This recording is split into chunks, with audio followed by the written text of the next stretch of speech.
O Senhor esteja convosco.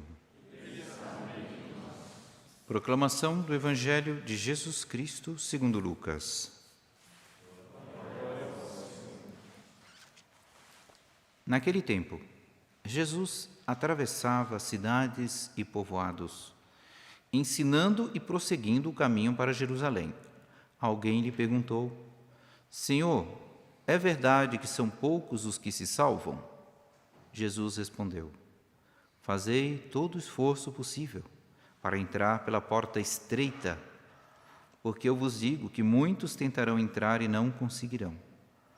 Uma vez que o dono da casa se levantar e fechar a porta, vós do lado de fora começareis a bater, dizendo: Senhor, abre-nos a porta. Ele responderá: Não sei de onde sois. Então começareis a dizer: Nós comemos e bebemos diante de ti, e tu ensinastes em nossas praças. Ele, porém, responderá: Não sei de onde sois. Afastai-vos de mim, todos vós que praticais a injustiça. Ali haverá choro e ranger de dentes, quando vides Abraão, Isaque e Jacó junto com todos os profetas no reino de Deus, e vós, porém, sendo lançados fora. Virão homens do Oriente e do Ocidente, do Norte e do Sul, e tomarão lugar à mesa no reino de Deus. E assim há muitos que serão primeiros, e primeiros que serão últimos. Palavra da salvação. Ave Maria, cheia de graça, o Senhor é convosco. Bendita sois vós entre as mulheres, e bendito é o fruto do vosso ventre, Jesus.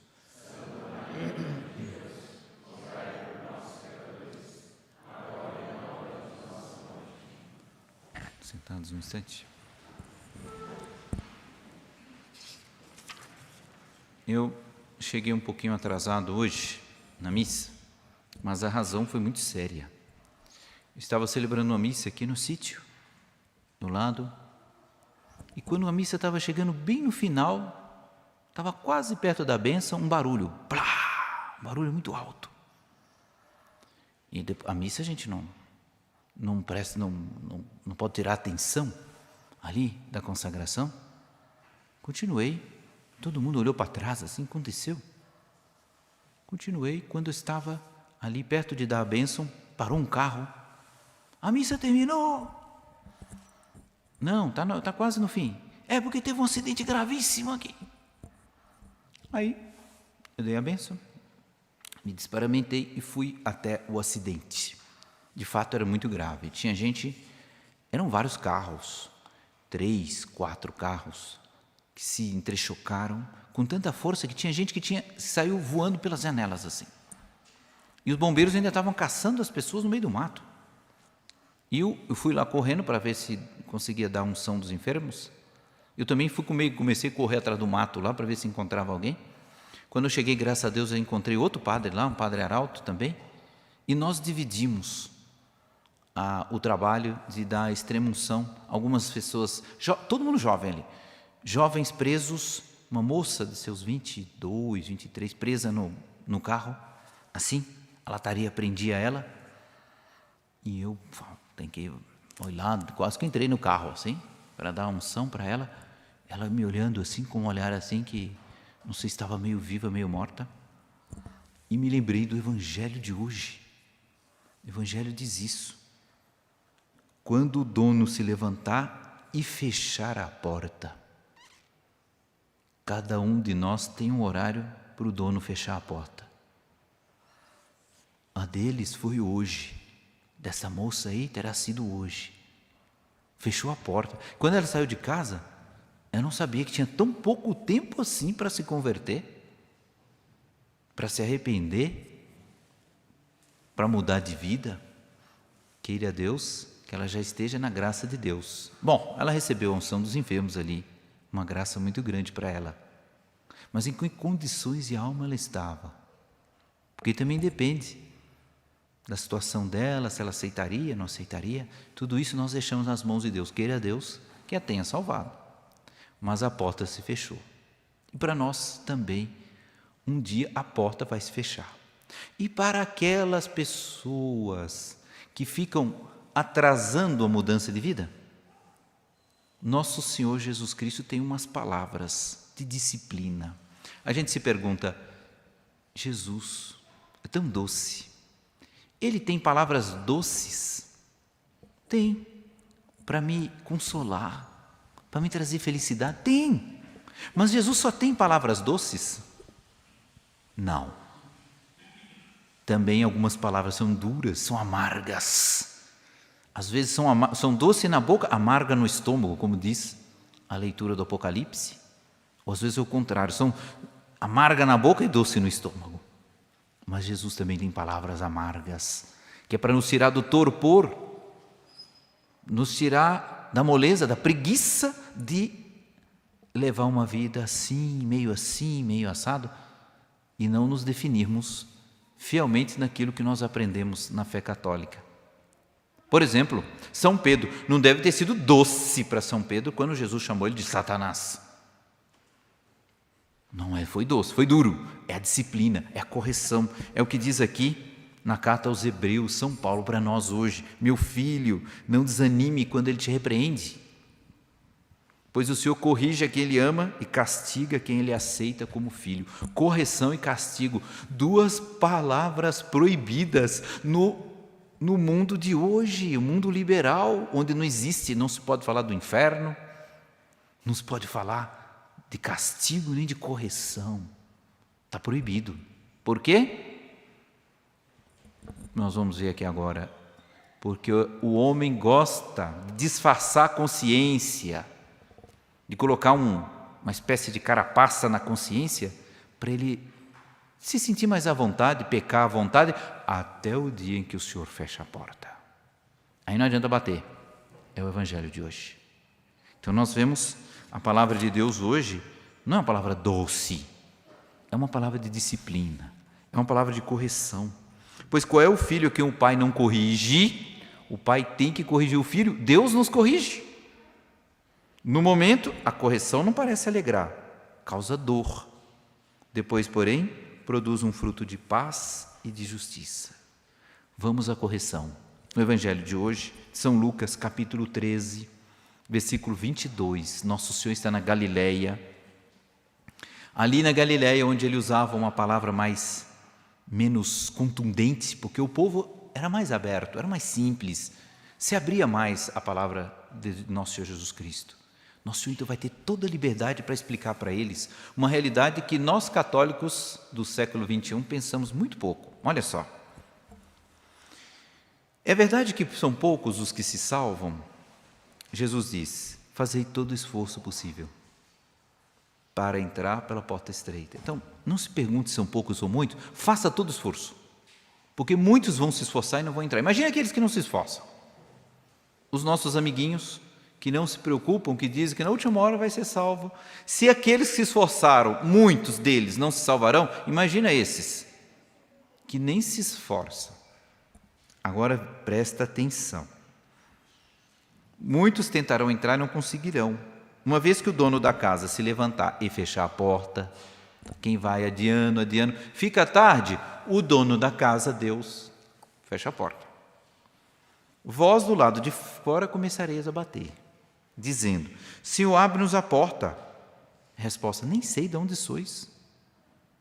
Então começareis a dizer, Senhor, mas nós comemos e bebemos convosco, e tu ensinastes em nossas praças. Os comentaristas, os santos padres dizem, comemos e bebemos significa comemos o pão eucarístico, bebemos o vinho eucarístico, e estivemos nas tuas praças, nas tuas igrejas. Esses são pessoas que eram católicos, que comungavam, que assistiam missa, e a porta se fechou, eles não entraram. Por quê? Ouça o que diz Santa Teresa.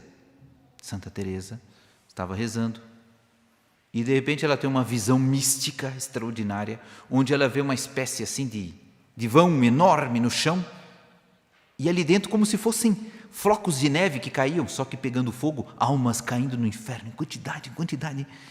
Santa Teresa se assustou e disse, ai meu Deus, quantas almas se perdem. Certamente são as almas dos pagãos, os infiéis. Nossa, eu disse, não são infiéis, são católicos. como tu. Ai, Senhor, provavelmente eles não cumpriam a fé católica, não praticavam. Jesus disse, sim, praticavam, eram católicos praticantes.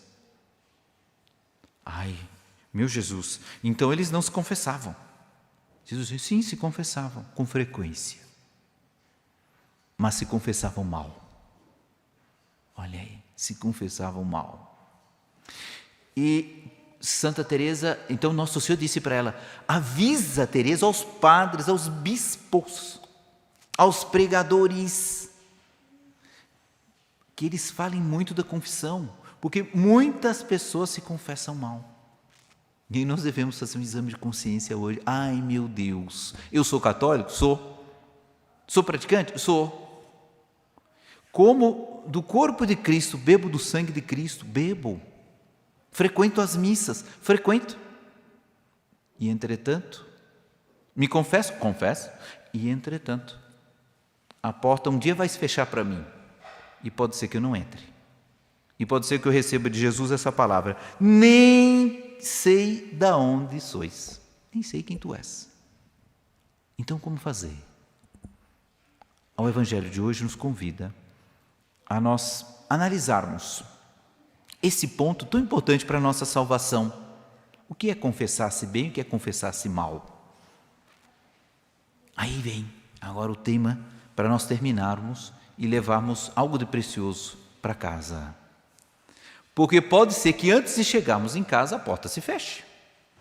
O que nós devemos fazer? Quantas e quantas vezes nós mentimos para os outros?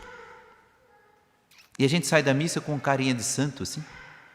Só falta colocar auréola. Mas no dia a dia a gente leva aquela vida insuportável no convívio, nos meus pensamentos, nas minhas palavras, nas minhas atitudes, até nas minhas omissões. Pode acontecer de eu ser, por exemplo, um universitário. Eu ouço o professor dizer uma barbaridade da Santa Igreja e fico calado. Pecado de omissão, não defendi minha mãe Santa Igreja. Outros, o demônio vão pegar por outro canto, não sei. O demônio vai fazer com que dentro da missa ele tenha uma atitude perfeita. Sai na rua, ele é casado, começa a olhar uns olhares frouxos assim, começa a ver coisa que não deve, não guarda o olhar. E essas pessoas, pode acontecer, que ao invés de mentir para os outros, começam também a mentir para si. De tanto mentir para os outros, começam a mentir para si. E começam a desculpar seu pecado. Não, isso não é pecado, eu sou adulto, eu estou apenas considerando as coisas de uma forma adulta. Depois eu também sou muito bravo, esse é meu jeito, eu não vou mudar. Não brinquem comigo, não olhem para mim. Quanta gente não se desculpa e na hora de ajoelhar no confessionário não confessa os seus pecados corretamente. Porque ele já se desculpou antes de confessar. E a consciência dele está assim, filho, você pecou. Aí ele arruma uma segunda consciência, uma desculpa para tudo. Uma consciência para camuflar a consciência que Deus deu. E amarfanhar e sufocar a consciência verdadeira, que segundo alguns santos, são embaixadoras de Deus em nós. E a pessoa começa a levar uma vida assim, mentindo para si mesmo, dizendo que não está em pecado, ou não foi um grande pecado, e ela vai se desculpar. De vez em quando escorrega uma desculpa dessa na confissão, sabe? Você olha, padre, eu pequei, mas o senhor sabe, naquele momento eu estava muito assim, triste, e aí não teve jeito, quer dizer, ele já revela para o padre a desculpa que ele deu para si mesmo, para poder pecar. E ele diminui o pecado só na consciência dele, porque diante de Deus, o pecado é sempre pecado. Sempre pecado. Não dá para diminuir no juízo de Deus. Não dá. E aquela moça que dizia, Senhor, no juízo dela, ela teve a visão do juízo, eu sou uma senhora que dá donativo para os pobres, eu sempre ajudei a igreja, eu não faltei à missa. E Deus dizia, mas você traiu seu marido quantas vezes? Nunca traí meu marido, meu Deus, o senhor está enganado. Ah, é? Todas as vezes que você saiu com uma roupa provocativa, os homens olharam para você, você adulterou, você fez com que eles adulterassem, e o pecado de adultério você carrega nas suas costas. Porque Jesus disse, e as palavras de Jesus são eternas, quem olhar com má intenção já adulterou no seu coração, e a culpa foi sua. E ela não tinha nem confessado isso. Por que não confessou? Por que não confessou? Porque se desculpou. Se desculpou. Então nós devemos pedir a Nosso Senhor na missa de hoje essa graça de nós entendemos que uma hora a porta se fecha, a gente vai enrolando, o Senhor se levanta e fecha a porta. E nós vamos apresentar diante de Deus, numa missa, por exemplo, nós vamos apresentar uma oferenda, é verdade, em vasos sujos. Está escrito aqui no profeta Isaías, na leitura, primeira leitura: os filhos de Israel levarão sua oferenda em vasos purificados. Que adianta levar uma oferenda com um vaso sujo? A alma está suja, ele se desculpou dos seus pecados, não se confessa direito, esconde do padre, o pecado não foi perdoado, a comunhão é sacrílega.